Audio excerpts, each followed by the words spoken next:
Alaikum. Welcome everybody, Mr. Gamal with you. Now with Black Beauty, Chapter 5, Ginger's Story.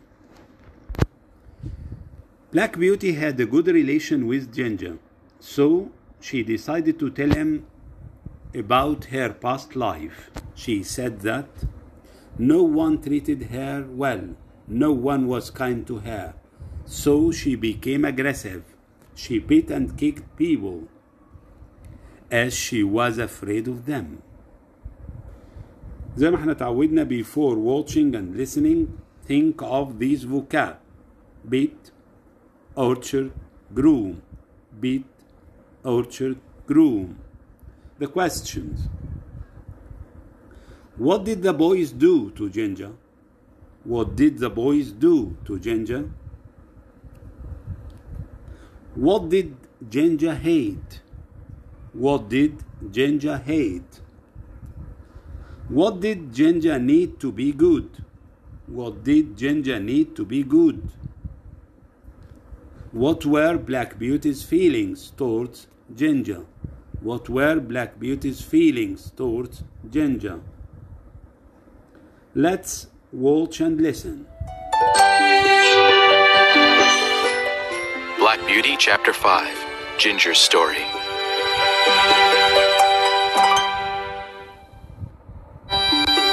As I've said, Ginger wasn't terribly friendly toward me at first.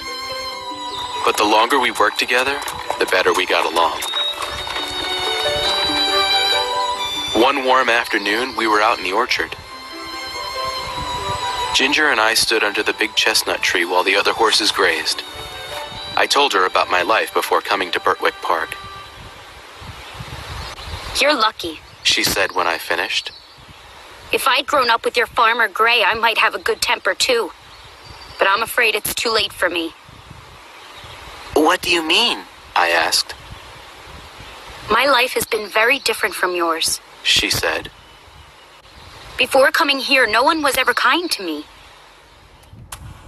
I was taken from my mother as early as possible and put in with several other young horses. We had food and shelter, but that was all. There were no kind words or pats like you had. That's too bad, I said, feeling sorry for her. Yes. And you just told me that your master chased away a boy who threw rocks at you. She said. Well, a whole group of boys used to throw things at us to make us run.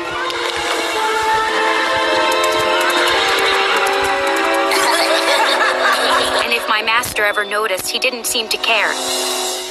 One colt even got hit in the face. The poor horse probably still has a scar.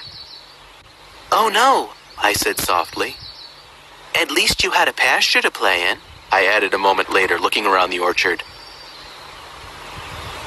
That must have been nice, I suppose so. Ginger said. But when it was time for my training, things got much worse. Do you mean when you had to wear a bit? I asked. It took me a while to get used to that. She swished her tail. I mean all of it. When the men came to catch me in the field, they were in a hurry. They chased me into a corner, then one of them grabbed my mane and another grabbed my nose. They held me still while a third man put on my halter. Then they all dragged me off to the stable, hitting me when I didn't go fast enough. There was more to Ginger's story. She explained how she had been shut up in a stall day after day. The men had handled her roughly while training her. They never let her understand what they wanted before forcing her to do things. Often they made her run around at the end of a long rope until she was completely exhausted. When she didn't behave perfectly while being ridden, they put a painful new bit in her mouth. What a terrible way to get trained, I said. Ginger snorted in agreement. Things didn't get any better once her training was finished. Her first master sold her to a horse dealer. The dealer wanted me to match another chestnut horse, She said. He drove us together for a while and then sold us to a rich gentleman in London. Our new owner liked to drive with a very tight check rein. What's a check rein? I asked. You're lucky not to know. Ginger said. It's an extra rein that forces a horse to hold her head up very high. I like to toss my head and hold it high, but it's tiring to be forced to do it.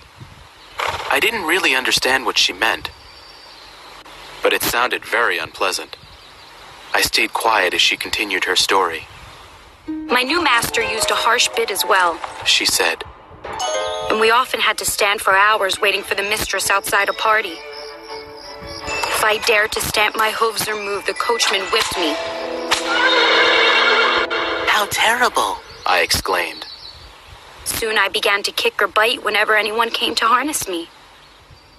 I was miserable and sore all the time. One day I couldn't take anymore. When they hitched me, I started to jump and kick. I soon broke free, and that was the end of that place. Is that when you came here? I asked. No. I was sold to a different gentleman whose groom was impatient and cruel. If I didn't do as he ordered right away, he hit me with a broom or whatever else was handy. One day I bit him. Soon after that I was sold again and ended up here. It was a very sad tale. When she was finished telling me about her past, we just stood there for a while, watching the other horses. But the longer we all lived at Birtwick Park, the calmer and more relaxed Ginger became. The men noticed it too. That horse is getting much better. James said one day after Ginger let him rub her forehead. She'll be as good as Black Beauty soon. John agreed.